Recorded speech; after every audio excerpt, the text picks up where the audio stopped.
Hey guys, welcome back. My name is Amanda, and in this quick video I want to help you prep starting your garden.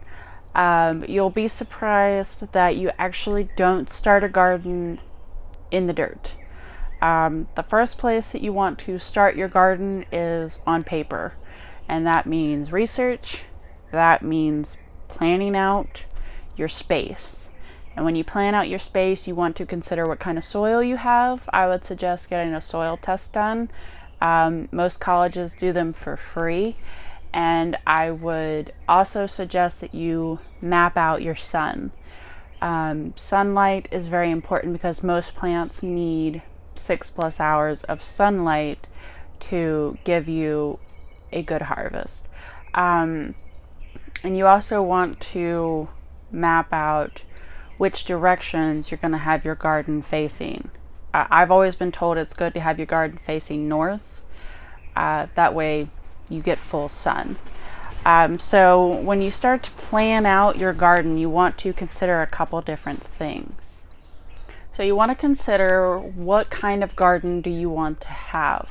Right now a lot of people are wanting to grow food.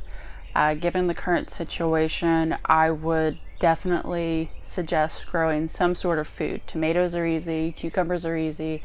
There's a lot of easy food to grow. As you can see behind me, I grow a lot of food. And it's all going to go out in the garden as soon as it gets a little bit warmer. But some people just like to grow herbs. Herbs can be used for food, they can be used in cooking, they can be used medicinally, and a lot of other people just really want something to relax in, something that looks really pretty, smells really nice, and they can just go out on their back patio or their little sitting area, have a glass of wine, drink of water, and just relax from the stressful area. And that's a great thing to have too. I myself plan to have a little bit of everything, and I'll show you more about that here in a bit. And once you get that figured out, it's time to start on paper. I just printed out a piece of graph paper from waterproofpaper.com, and it was great because you can choose the type of grids that you want. I went with a 1/2 inch to make it easier to write. This is a good idea for if you're doing square foot gardening or any sort of row gardening. So as you can see, I have my beds drawn out in black. And then I would always suggest starting on paper. There was a long time that I would just start throwing stuff in the dirt, and then I'd have to dig it back up to move it because it wasn't doing well, or it needed more sun, it needed less water, what have you.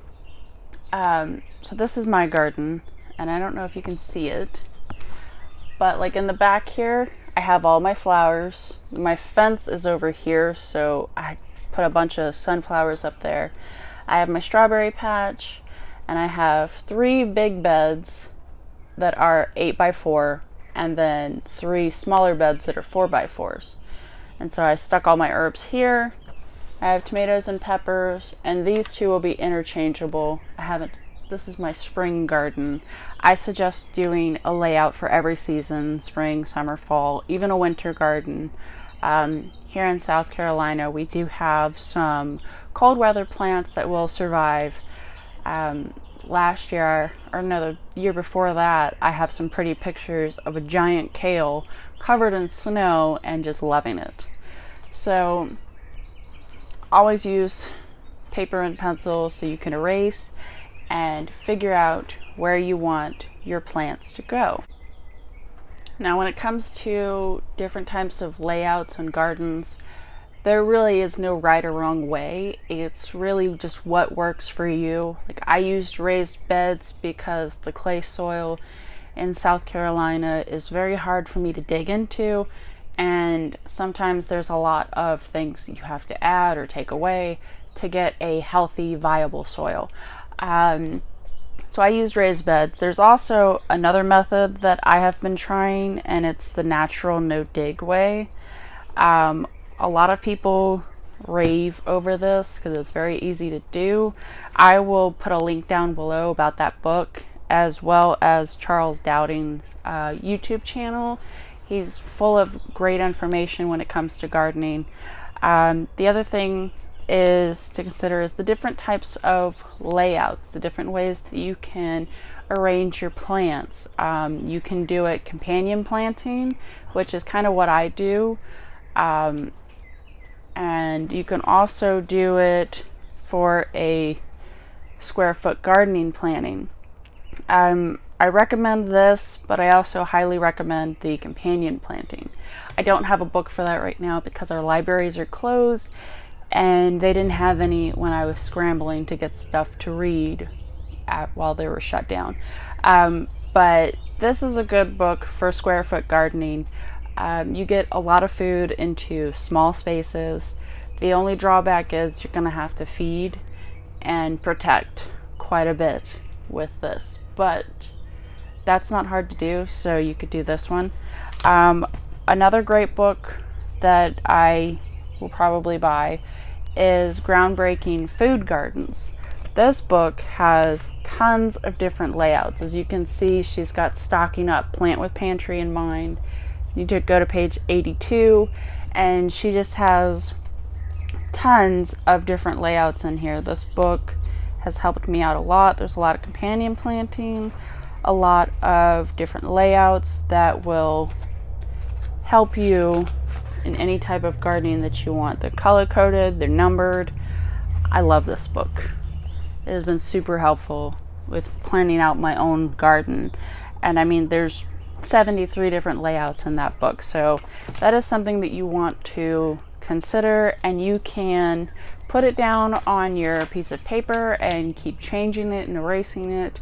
That way, once it's all said and done, you can go out to your garden with peace of mind of where your plants are going to go and not have to continuously dig them up and move them around, because that'll hurt their root system and give you a weaker plant.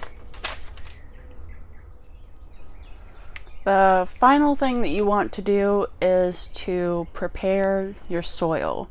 And what that means is to get soil tests done, get your compost turned, you can get it sifted. That way it's a little more pliable and easier to work with. If you're buying it from like Lowe's or Home Depot, I would suggest putting it out in your prepared space a couple days before you plant.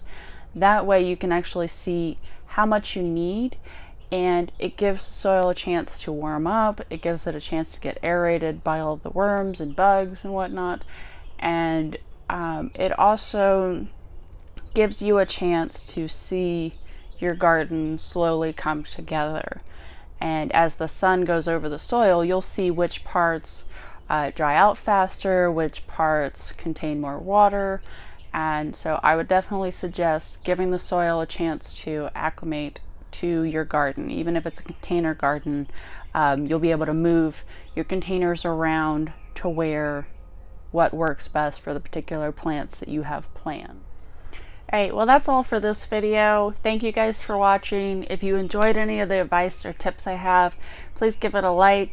As always, when you subscribe, you're signing up for even more advice and tips from just a local backyard gardener who is on this gardening journey just like you. I wish you all well and good health, and thanks for watching. Have a good one.